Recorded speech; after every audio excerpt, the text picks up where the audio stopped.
So Jesus went up a mountainside and started to teach.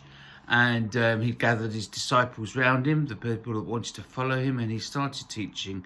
And he said lots of things. And we've got them all recorded, his sermon.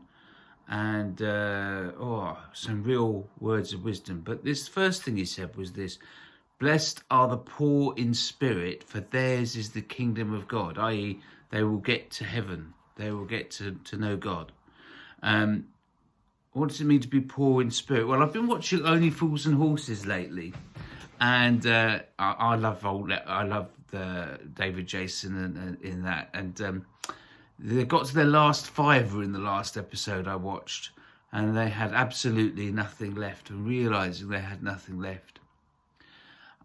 Also, just that idea of having nothing to give, nothing to contribute. Marcus Rashford saying, the footballer, saying that when he was kids, sometimes they had no food at all, no food on the table at all, and that's real poverty, isn't it?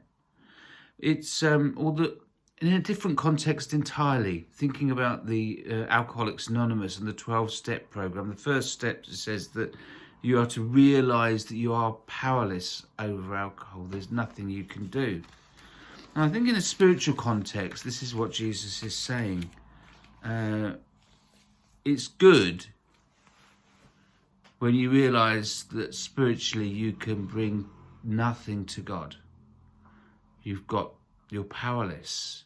You can't work extra hard. You can't pray extra hard. You can't go to church often enough for God to bless you and to come close to you. The one thing you can do is to say, God, I have nothing to give. Because the amazing thing is that when you do that, when you come to God empty, it allows him to fill you. If you think you can do it by yourself, you come a cropper. So that's what Jesus is saying. Blessed are the poor in spirit, for theirs is the kingdom of heaven. For those who know that they've got nothing, and say, God, I'm open to you. I'm open to what you've got to give me. So these little talks, they're not about working really hard at being a Christian. They're saying, okay, God, here I am. And I've got nothing. I just see what you've got for me.